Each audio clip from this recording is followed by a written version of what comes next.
Hey everyone, welcome to Watch It Played. My name is Rodney Smith, and this is... Pet McDonald, and we're here to continue our playthrough of Near and Far. And this is going to be quick to pick up from because we left it with a simple choice. Do I go for a skill 5 or skill 7 by an overwhelming majority? I mean, it wasn't even close. 7. Skill 7 is what was chosen. Jonathan Detmar got the most votes, but again, I think everyone aside from a few people picked skill 7. They want me to swing for it. In fact, what he wrote was, no doubt, skill 7, it's mystic time.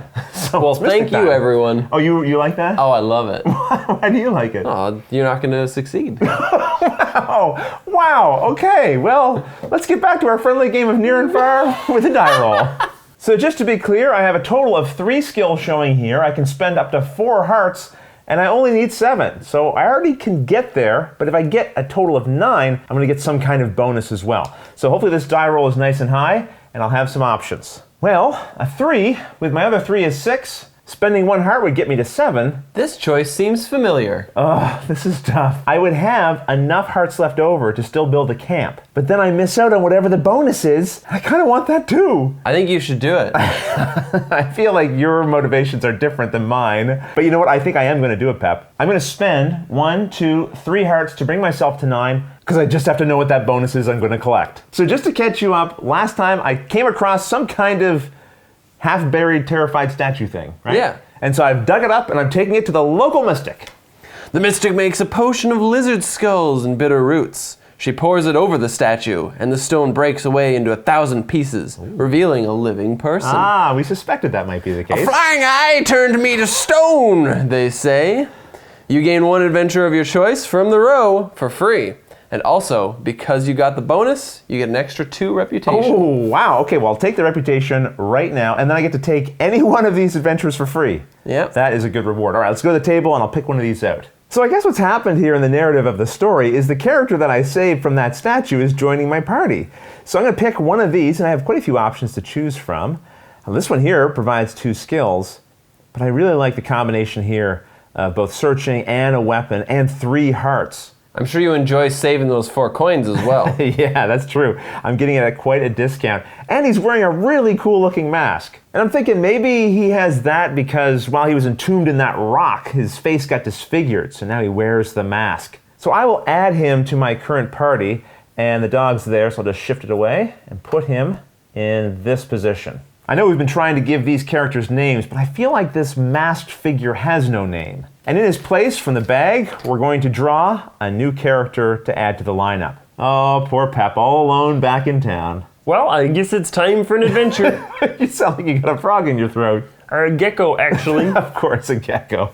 Well, you get to reset your hearts before you go adventuring. Boop, boop, boop, boop, Oh, you got a lot more than when you last went out on an adventure. And which direction do you want to head in? Rin is feeling extra brave today and is going to head to the gate to below. Okay, well, you've passed over 2 empty spaces. That's right, that'll cost me 2 hearts. And because there's a quest here, we get to read from the book again. You enter a well-trodden cavern. Don't be peeking at the book. A popular entrance to the lands of below. Descending a cracked staircase, you follow cries for help until you find a caged woman. Please, help! She says again and again. Her eyes dart about unnaturally, and there's an unnerving strain to her voice. When you examine the metal bars of the cage, you notice that they shudder occasionally, like the cage itself is alive.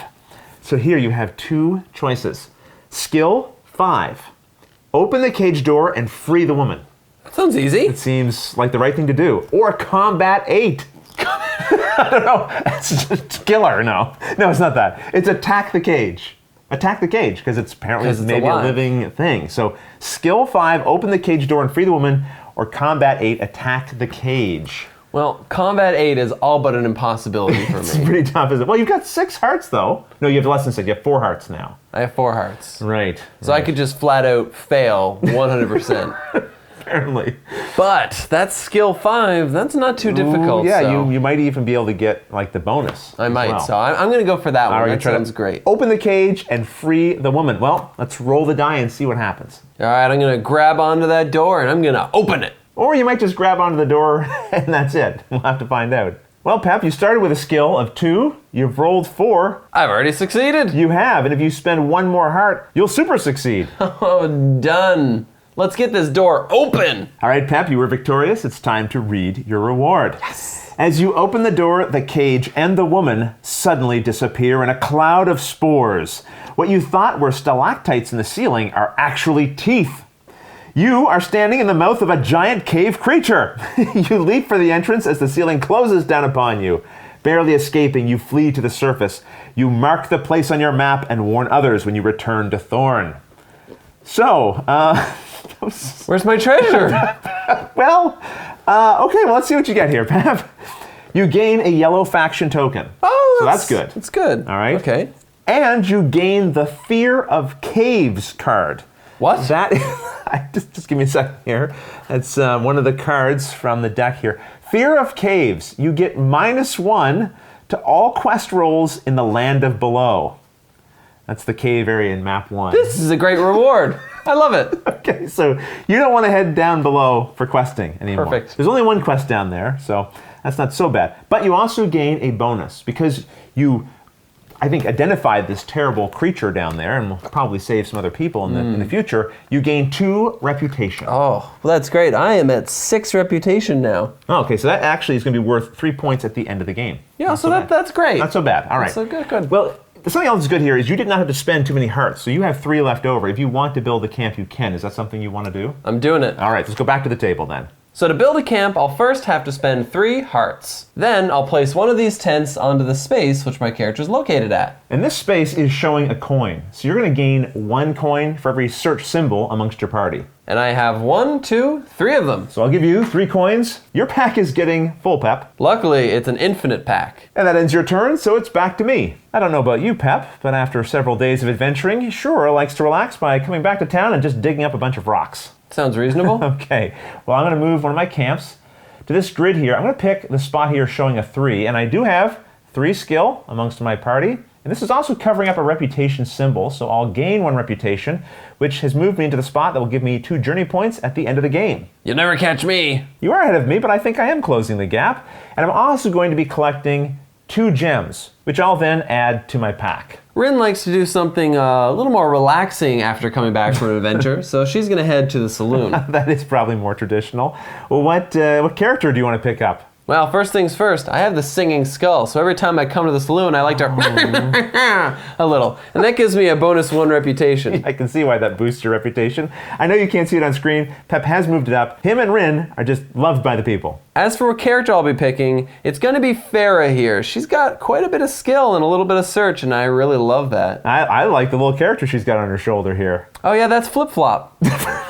You're going to name the character. I can't keep track of all these names, Pep. All right, well, this is going to cost you 3 gold, which I'll take from the supply of your backpack. And I'll place her into this empty slot over here. Well, you've now got a full complement of characters. Well, let me see. I have to pull out a new character from the bag and add it to the saloon. And this person is... Oh, Charles! Pep, we are not going to start naming them before we've even picked them. I'm drawing a line. Well, I'm calling him Charles.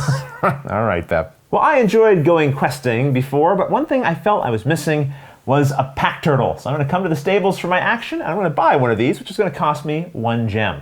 I believe it's a pack tortoise. A pack tortoise. Oh, I think, you know what, Pep? I believe you're correct.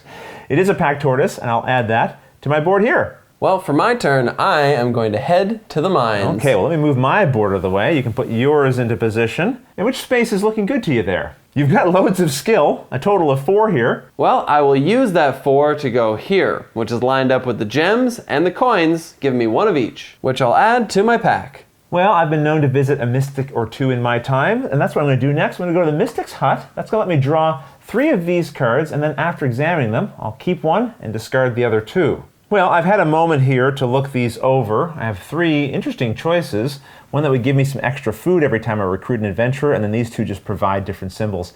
And I think I'm going to go with these wild nuts, which is going to give me a heart every time I head out of town to go on an adventure. That pack turtle I picked up is where I'll put that treasure. And Pep, it's over to you. Speaking of pack tortoises, I'll be heading over and picking one up myself. I keep making that mistake. Will cost me 1 of these gems. Okay, and then you get to take this pack tortoise, which Pep will put on his board, and it'll be back to my turn. I think I'm addicted to treasures. I want to go to the mines again and see what else I find. I'm going to use the 3 skill I have to go into this position, covering up the 3, which will give me 2 coins. But before I finish my turn, I now want to use some of that money in order to buy an artifact. This is the Iron Hound, and it's going to cost me 3 coins, which I'll remove from my pack, and it's going to provide me with 3 journey points at the end of the game, as well as a heart and a skill symbol. That's great. Yeah, I wanted to have him built before I went on my next adventure. I should also point out it also requires me to have 4 reputation. And just to confirm, you can see Shore is on the 4 space for reputation.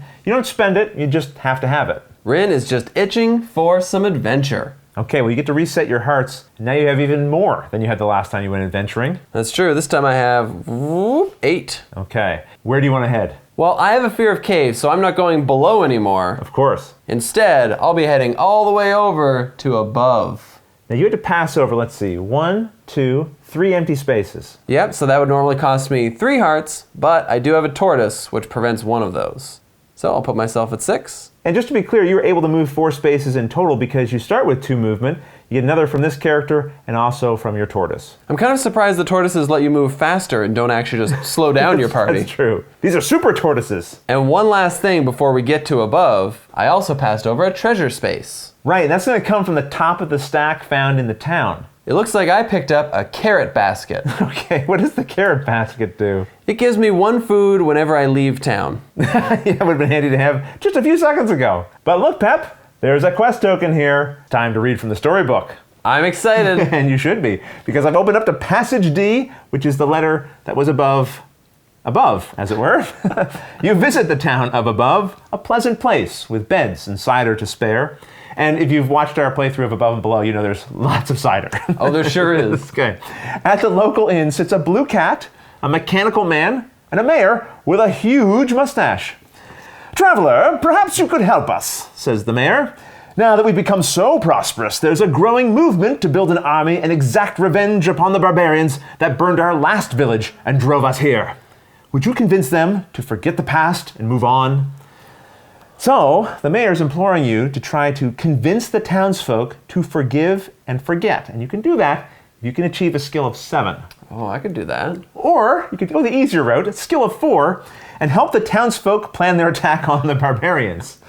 So, way of peace or way of war, it's up to you, skill 7 or skill 4. It's not actually up to you, Pep, because we're turning things over to the viewers.